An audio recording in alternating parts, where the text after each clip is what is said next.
Hi everybody, just a quick notice just to apologise in advance for the slight audio snafu in the video. I have only just noticed through editing that there's a little bit of a... I'm kind of recording a bit too hot, so you can kind of hear me a little bit too loud for the microphone. I do apologise for this. I have hopefully fixed this for a future video. That being said, let's get into it. Hello everybody and welcome to SBN News. I am Ricky. Now, you've heard of the whole thing of fact becomes fiction. Right, when a fact we all know about is fictionalized, kind of thing, where people, elements in real life, like they can become fictionalized, they can become dramatized versions of real life, like, in real life stories, for instance. Like that's why a lot of dramas and ongoing series like soap operas exist and all kind of stuff. This is not the first time this has happened, but this is another idea of the going the other way around, where fiction becomes fact. Because, according to National Geographic, we could resurrect the mammoth. Here's how. For a week now, I've been reading stuff about this whole thing to do with the woolly mammoth, and how they're trying to resurrect this long extinct creature. This is not the part that's fiction. Mammoths were real animals at one point in time. Scientists can tell you this 100%. What is fiction about this is having mammoths in the current day roaming about doing their thing. This is where we might be going from fiction to fact when it comes to it in real life. We've seen it with The Simpsons. There's been things where either The Simpsons has predicted stuff. I would probably argue it's more a case of, in some cases, it's not a case of The Simpsons predicting stuff. It's people trying to copy stuff from The Simpsons. Remember that whole thing to do with the tomacos, as they were called. Basically, someone in The Simpsons, Homer Simpson, incidentally tries to combine tobacco with a tomato. So you end up getting a tobacco-ridden tomato, which, it's just like having a cigarette. You can just eat it, and it's just like you get the same kind of dose as you would having a cigarette. This is on another level when it comes to this thing.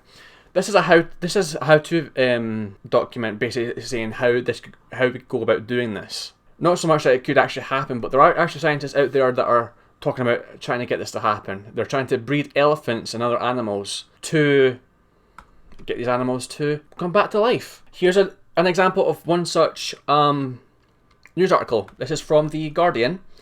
Not the advertisement, this is from The Guardian. If this ad would go away, that would be very helpful. And it says, firm raises 15 million to bring back woolly mammoth from extinction. And I think this is actually preserved remains, but basically mummified. Is that a mammoth or is that an elephant? That was more like an elephant. The remains of a well-preserved baby mammoth named Layuba, displayed at Hong Kong in 2012.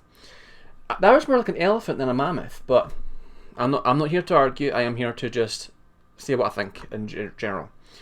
10,000 years ago, woolly mammoths vanished from the face of the earth. Scientists are embarking on an ambitious project to bring the beasts back to the Arctic tundra. The prospect of recreating mammoths and returning them to the wild has been discussed seriously at times for more than a decade, but on Monday, researchers announced fresh funding they believe would help the dream become reality. The boost comes from a form of 11 million pounds, raised by the bioscience and genetics company Colossal, co-founded by Ben Lamb, a tech and science entrepreneur, and George Church, professor of genetics at Harvard Medical School, who has pioneered new approaches to gene editing. The scientists have set their initial sights on creating an elephant-mammoth hybrid by making embryos in the laboratory that carry mammoth DNA. The starting point for the project involves taking skin cells from Asian elephants, which are threatened with extinction, and reprogramming them into more versatile stem cells that carry mammoth DNA. I always learned in school, in biology at school, that there's only a certain amount of time that DNA can last in the wild before it can basically last in general before it expires completely. Like completely just disappears. And I believe it was like 15,000 years. Is that even, I'm not sure if that's right. Off the top of my head, I might actually research this later. But it's fascinating, this. if this is able to happen, this is just fascinating. But the thing is, well, there's a lot of power in this as well. It's quite scary to think that we could just take cells from another creature and recreate a pre-existing creature from the past. What else can we do? I've always wondered what it could actually be like to actually get animals and turn them into humanoids. But apparently that's forbidden within religious cultures. But I think because there's not as many people who are religious now, I think that's one of the reasons why this is all going on, and there's not going to be much outrage about the whole thing from religious groups. We don't know yet. It'll happen. You know, I see it happening, that there's going to be a bunch of religious people out there who are going to take quite a lot of issue with this going on right now. But I would love to see. I've always wanted to see how they could get like other animals, like creatures like hedgehogs, for instance. A real life sort of hedgehog, haha, or like cats, for instance, and you know, somehow make through experiments get them to actually walk and talk like humans. I mean, if this is successful, who knows what you could do with this kind of thing? It's impressive. That's if it comes to fruition, of course.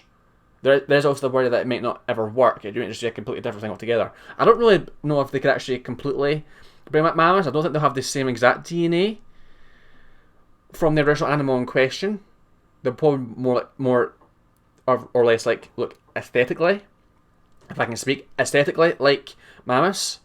But I will say right now, right, if this is work, the first mammoth born needs to be called Manfred. I'm saying this right now. And if there's a female, it has to be called Ellie. There you go. Maybe the daughter could be called Peaches. That's another story altogether. That being said, though, particular genes that are responsible for mammoth hair, insulating fat layers, and other cold climate adaptations are identified by comparing mammoth genomes extracted from animals rediscovered from permafrost with those from related to Asian elephants. These embryos could then be carried to term in a surrogate mother or potentially in an artificial womb. If all goes to plan, and the hurdles are far from trivial, the researchers could hope to have their first set of calves in 6 years. Wow. Our goal is to make a cold-resistant elephant, but is also going to look and behave like a mammoth. Not because we are trying to trick anybody, but because we want something that is functionally equivalent to the mammoth. So even they're saying right now it's not going to be a complete 100% reproduction of the mammoth. It's going to be more of a kind of mimic, kind of like crossbreed animal that kind of seems that way to being a mammoth. Not that we're trying to trick anybody, that we will enjoy its time at negative 40 degrees C centigrade and do all the things that elephants and mammoths do, in particular knocking down trees, a church told The Guardian. This is a comparison between the woolly mammoth and the elephant. Technically, you could argue the same kind of creature. One's furrier and got big. What's the word for them? They not teeth. You know what I mean? The horns kind of thing. And then elephant, and it's just kind of giving you a little bit of a it's giving you a visual representation of what they're trying to do. The project is framed as an effort to conserve Asian elephants by equipping them with traits that allow them to thrive in vast stretches of the Arctic, known as the mammoth steppe. But the scientists also believe that introducing herds of elephant-mammoth hybrids in the Arctic tundra may help restore the degraded habitat and combat some of the impacts of the climate crisis. For example, by knocking down trees, the beasts might help to restore the former Arctic grasslands. Interesting. Not all scientists suspect that creating mammoth-like animals in the lab is the most effective way to restore the tundra. Many personnel think it's the justification given the idea that you geo-engineer the Arctic environment using a herd of mammoths isn't plausible, said Dr. This is just going into like more stuff like different opinions about the whole thing. Lamb said, "Our goal isn't to just bring back the mammoth, but to bring back interbreedable hares that are successfully rebuilded back into the Arctic region." I do believe that was the reason why mammoths went extinct in the first place, because they interbreed with their own herd kind of thing. Don't know if that's true, but anyways, let's take a look at what National Geographic had to say about this, how we could go about doing this properly. It could just be the same as what they worded it on the Guardian's article. It's now possible to actually write DNA, which could bring an iconic Ice Age herbivore back to life. Jurassic Park reimagined. Imagine a future in which it was possible to bring dinosaurs back to life. Now that fiction may become reality as geneticists seek to resurrect the woolly mammoth. I've already said this before. Fiction becoming reality. It's kind of already happened with the Simpsons. There's been events that's happened where either people have predicted stuff would happen, like say for instance, said ex-president becoming president. I'm not going to give his name out, but you know who I'm talking about. He was predicted to be president in 2000 on an episode of The Simpsons. That became reality. Now, who's to say that events from The Simpsons were not spawned into reality through someone going, "I might do this actually"? I do believe I believe that's how the Tamako event happened, where someone decided, "I'm going to try and do this myself." He was successful in his attempt to make the Tamako a thing. I'll look into that in the future, by the way. It's quite an interesting little read. But for now, that being said, we're on to this.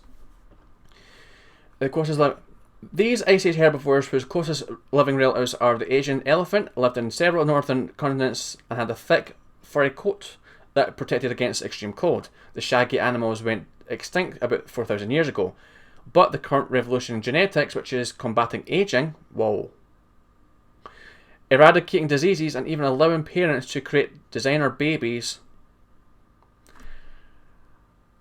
For a few reasons, I disagree with this as a thing. This is where I feel as though we're taking stuff too far. Designer babies, it's just taking things way too far. You already get it with designer handbags and all that kind of stuff. Your child should not be your freaking handbag. That is an opinion for another day, but that whole principle about designer babies, I disagree with that. Personally. Oh, go away. In his new book, all these adverts, I swear to God. In his new book, Woolly, the true story of the quest to revive one of the history's most iconic extinction species, Ben Mesrick goes on the laboratory to the Siberian steppe as scientists explore the possibilities of reviving the woolly mammoth to its natural lands, and possibly threaten ecosystems along with it. When National Geographic caught up with Mesrick by phone in his home in Boston, he explained why some people think woolly mammoths could help combat climate change and the ethical concerns behind these grand ambitions. I'm actually okay with the idea of maybe bringing back extinct animals. Not too sure what I think about bringing back dinosaurs, but that's another story. As I say, the designer baby thing? No, I do not agree with that. That's just going to encourage, at least I think so. It's going to encourage more. There's nothing wrong with imperfections in humans. There's not. Having this is just going to add to there's already a lot of stigmas and stuff that people are uncomfortable with currently, when it comes to humankind as a general species. We get self-conscious about our appearances, we worry about how we look, we worry, and that kind of stuff. And mental illnesses spawn from all this kind of stuff. So I do think that this whole designer babies thing is just going to add to that. I really disagree with the whole designer babies thing, personally, in my opinion. I'm probably not wording it right, my opinions on the whole thing, but that's how I feel about the whole thing. I would actually read your opinions down below as well, because I want to hear alternative viewpoints. But me personally, I disagree with the whole designer babies thing. The idea of resetting a woolly mammoth sounds like something out of a Michael Crichton novel. Is it really happening, and how much of a revolution in science could this be? So that's basically the gist of the whole idea at this rate. Scientists are trying to bring back an extinct animal from extinction, basically, using a reworked genetics that they have reprogrammed or even written. That's what they're saying as well. You can actually write DNA code now. That's fascinating. And it's just wild what we could probably do with that kind of power and that kind of like knowledge and that kind of stuff. It's very interesting. And as I say, I do believe that scientists will probably, well, not even scientists, I do believe that religious groups will take issue to this, and there'll be a lot of a clapback in the whole thing from these groups, but I think it's quite a cool little thing. Bringing back extinct animals, especially if it's going to be good for the planet as a rule, if that's what they're saying is right. If it's true that this could help us with the problems we've got currently going on in the world, I'm all for it, personally. Let me know what you think down in the comments down below. That being said, guys, if you're new to the channel, SBN News, hit the subscribe button down below in the comments down below. Comment how you feel about this whole thing and like this video if you enjoy that, because I found this very interesting to look into. That being said, guys, I am Ricky. Thanks for watching this video, and I will speak to you next time. Take care.